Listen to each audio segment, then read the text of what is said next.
Ça y est, face à la crise du coronavirus, la résistance s'organise et les arithméticiens se mettent au travail. Voilà. Alors aujourd'hui, on va voir deux exercices assez élémentaires qui demandent quand même un petit peu de soin, des choses à rédiger, mais qui sont sans grand intérêt en soi, qui sont juste là pour mettre en pratique quelques propriétés sur les congruences, sur les notions basiques d'arithmétique des entiers. Alors on commence tout de suite par le premier exercice. On veut montrer que pour tout n supérieur à 0, eh bien 9 ne divise pas 7 puissance n plus n cube. Je pense que vous serez d'accord pour dire que ce résultat est sans intérêt en soi. Le seul intérêt, c'est l'exercice, c'est la résolution de l'exercice et la méthode qu'on va mettre en œuvre. Alors, la méthode qu'on va mettre en œuvre, c'est de regarder quelles sont les résidus de congruence de cette puissance n et de n cube. Alors on commence en regardant, donc petit a, on regarde, et pour un entier donné, à quoi peut être congru cette puissance a. En fait, on veut regarder plus exactement quand est-ce que la congruence est égale à 1. Et donc, ce qu'on souhaite trouver, c'est que ça n'a lieu quand 3 divise a, c'est-à-dire quand a est congru à 0 modulo 3. L'idée est toujours la même, vous regardez les premières puissances et vous regardez celle la plus petite qui va vous donner 1, la plus petite non nulle. Alors, cette puissance 0, eh bien, c'est congru à 1, puisque c'est égal à 1. Cette puissance 1, ça va être congru à 7. 7 puissance 2, c'est 49, et 5 x 9, 45, donc ça va être congru à 4. Et enfin, 7 puissance 3, eh bien, ça va être 7 fois 7 au carré, donc ça va être congru à 7 fois 4. Et 7 fois 4, 28, et 3 fois 9, 27, donc ça c'est congru. Donc maintenant, si vous effectuez la division euclidienne de a par 3, vous avez donc un reste qui vaut 0, 1 ou 2, vous voyez que cette puissance a, eh bien c'est 7 puissance r fois 7 au cube, puissance q.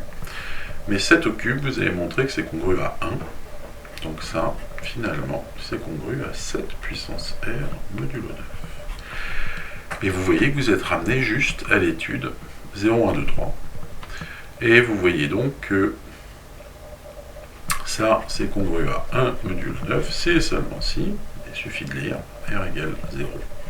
Mais r égale 0, c'est exactement dire que 3 divise a, autrement dit que a est congru à 0 modulo 3. Ok, alors petit b, il s'agit de montrer que le cube d'un entier est congru à 0 plus ou moins 1 modulo 9. Là, on n'y coupe pas, on va étudier toutes les congruences possibles. Donc j'ai 0, 1, 2, 3, 4, 5, 6, 7 et 8. Oui. Et je vais lever au cube, 0 au cube. Bien, c'est 0. Ensuite, 1 au cube, ça va me donner 1. 2 au cube, ça va me donner 8. 3 au cube, 3 fois 3, 9. Donc ça va être congru à 0 modulo 9. Et 0 fois 3, ça me donne 0. Ok, ensuite, 4 au cube. Je vais d'abord faire 4 fois 4, 16. 16, c'est congru à 7. Donc 4 au cube, c'est congru à 7 fois 4. Et 7 fois 4, c'est 28. Mais 28, mes bons amis, c'est congru à 1 modulo 9, puisque 3 fois 9, 27. 25, je recommence, je commence par calculer le carré. 25 modulo 9, 9 et 9, 18. 25 moins 18, 7, c'est donc congru à 7. Donc 5 au carré, c'est congru à 7. Donc 5 au cube, c'est congru à 35. Et 35 modulo 9, et bien comme 4 fois 9, c'est 3 fois 9, c'est 27. 35, ça va me faire 8. Ok, 6. Alors, 6 fois 6, 36, mais 36, c'est divisible par 9. Donc, le 6 au carré est congru à 0, donc le 6 au cube est congru à 0. Ensuite, eh bien, alors je vais le faire à l'envers, tiens, pour rigoler. 7, c'est moins 2, et moins 2 au cube, eh bien, c'est moins 8. Et moins 8, eh bien, c'est 1. Vous voyez, c'est une astuce pour éviter de faire trop de multiplication. Et même, je vais faire la même chose pour 8. 8, c'est moins 1, et moins 1 au cube, eh bien, c'est moins 1, et moins 1, c'est congru à 8. Et là, vous voyez que n cube est effectivement congru soit à 0, soit à 1, soit à 8, mais 8, c'est moins 1. Donc, on a bien le résultat annoncé. N cube est congru à 0, ou plus ou moins 1 modulo 9. Ok, alors on passe à la preuve à proprement parler. On va supposer qu'il existe, on va raisonner par l'absurde, et on va supposer qu'il existe un n tel que 9, divise 7 puissance n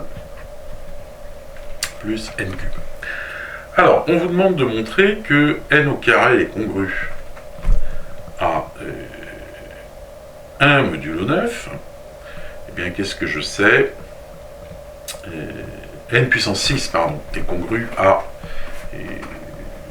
1 modulo 9. Alors, qu'est-ce que je sais? Eh bien, je sais que n cube est congru à 0 ou plus ou moins 1. Si je vous élevez au carré, ça vous fait n6 qui est congru à 0 au carré ou plus ou moins 1 au carré, c'est-à-dire 0 ou 1. Donc, en fait, ce qu'il faut montrer, c'est que n cube ne peut pas être congru à 0. Alors, supposons que n cube soit congru à 0 modulo 9. Alors, qu'est-ce que ça impliquerait? Eh bien, si n cube était congru à 0 modulo 9, comme 9 divide 7 puissance n plus n plus 3, c'est-à-dire que j'ai 7 puissance n plus n cube qui est congru à 0 modulo 9, ça impliquerait que 7 puissance n soit congru à 0 modulo 9. Et ça, c'est absurde. Pourquoi? Parce que, en particulier, ça impliquerait que 3 divise 7 puissance n, et par lemme de Gauss, ça impliquerait que 3 divise 7, ce qui est évidemment un peu absurde. Donc, cette hypothèse-là n'est pas possible, et donc, du coup, n cube est congru à plus ou moins 1 modulo 9. Si j'élève au carré, ça me fait n6, qui est congru à 1 modulo 6. Ok. Alors, on vous demande d'en déduire que 7 puissance 2n est congru à 1 modulo 9. On repart de cette égalité. Cette égalité, elle me dit que 7 puissance n est congru à moins n cube modulo 9. Si j'élève au carré, ça me fait bien 7 puissance 2n qui est congru à moins n cube fois moins n cube, c'est-à-dire n6 modulo 9, mais on vient de voir que n6 était congru à 1 modulo 9. Ok. Alors, en déduire que n est divisible par 3. Alors, pourquoi est-ce que n devrait être divisible par 3? Alors, on se reconcentre. Et bien, on va utiliser la question petit 1. À quelles conditions, comme j'ai 7 puissance 2n qui est congru à 1 modulo 9, eh bien on a vu à la question petit 1 que ça implique que 2n est congru à 0 modulo 3, c'est-à-dire que 3 divise 2n, mais comme 3 est premier à 2, eh bien par Gauss, ça va impliquer que 3 divise n, c'est-à-dire que n est effectivement congru à 0 modulo 3. Et on vous demande de conclure, concluons. Et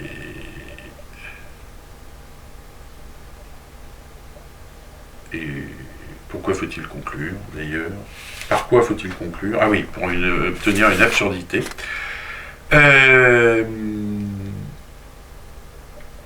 Donc n est congru à 0 modulo 3. Et donc n, ben, je vais l'écrire 3 fois k. Et du coup, bah, n cube, c'est 27 fois k cube. Mais modulo 9, ça va être 0. Oui. Donc vous en déduisez que 7 puissance n plus n cube, donc, qui est donc égal à 7 au cube à la puissance k, plus 27 q cube, ben, ça va être congru. 7 puissance 3, c'est congru à 1, et ça, on a dit que c'était congru à 0. Oui. Or, l'hypothèse, c'est que 7 puissance n plus n cube est congru à 0. Donc, c'est absurde. Et voilà, jeunes gens, ça règle son compte à cet exercice qui fera moins le malin maintenant. Alors, on passe à un deuxième exercice qui est un calcul de PGCD et volontairement compliqué. J'ai 2 puissance 445 plus 7. Et je veux connaître le PGCD de ce couple. Eh bien, on va utiliser l'algorithme d'Euclide. Donc là, je vais prendre A, là, je vais prendre B. Et eh bien, je vais appliquer mon algorithme d'Euclide. Je vous rappelle que dans l'algorithme d'Euclide, la seule chose qui importe, ce sont les restes. Les quotients, on s'en fout. Or, les restes, l'intérêt, c'est que ça correspond au résidu modulo l'entier par lequel vous divisez. Donc, en fait, ce que vous cherchez, c'est l'élément R doit appartenir à 0, 14 ici. Ben, vous cherchez ce R-là, tel que A soit congru à R, modulo 15. Bien, et A, en fait, A, c'est 7 plus une puissance de 2. Donc, ce que vous allez essayer de faire, c'est trouver les puissances de 2 modulo 15. Alors, 2 puissance 0, c'est congru à 1, modulo 15. 2 puissance 1, c'est congru à 2. 2 puissance 2, c'est congru à 4. 2 puissance 3, c'est congru à 8. Et 2 puissance 4, c'est ça qui nous intéresse, c'est 16. Et 16 modulo 1, eh bien c'est 1. 16 modulo 15, pardon, c'est 1. Bien. Et donc là, bien, pour comprendre la congruence, un peu comme dans l'exercice précédent, vous êtes amené à faire la division euclidienne de 445 par 4. Oui, parce que c'est la puissance qui va vous intéresser. Mais ça, on voit immédiatement que c'est 4 fois 111, plus 1. Et donc, 2 puissance 445, c'est 2 puissance 4 à la puissance 111 fois 2. Mais ça, c'est congru. 2 puissance 4, c'est congru à 1. Donc ça, c'est congru à 2 modulo 15. Oui. Donc ça implique que 2 puissance 445 plus 7 est congru à 9 modulo 15. C'est formidable. Je dis bravo. Et donc, du coup, vous avez effectué votre première division euclidienne sans connaître le quotient. Mais à nouveau, ce qui vous intéresse, c'est le reste. Donc, vous avez 2 puissance 445 plus 7 qui est égal à 15 fois un certain quelque chose, plus, et lui, c'est ce qui nous intéresse, c'est 9. Donc, j'ai ma première division euclidienne. Maintenant, j'applique encore, j'applique l'algorithme d'Euclide, donc je décale tout, je divise 15 par 9. Alors là, c'est un jeu d'enfant, ce coup-ci. 15, c'est 9 fois 1, plus 6. Et ensuite, je continue. Je décale le 9. 9, c'est 6 fois 1, plus 3. Et je décale ensuite. 6, c'est 3 fois 2, plus 0. Et j'arrive à un reste nul. Et l'algorithme d'Euclide me dit que les derniers restes non nuls, c'est le PGCD que je recherche. C'est-à-dire le PGCD de...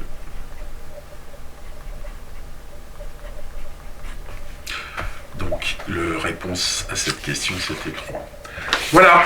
Donc cet exercice, application de l'algorithme d'Euclide, en ayant bien compris que ce qui est intéressant dans l'algorithme d'Euclide, ce sont les restes, les quotients que vous en moquez. Calcul et Q étaient sans intérêt. Et donc les congruences vous permettent d'avoir le reste en analysant les puissances. Voilà, j'espère que les exos vous auront intéressé en dépit du peu d'intérêt que représentent les résultats en eux-mêmes.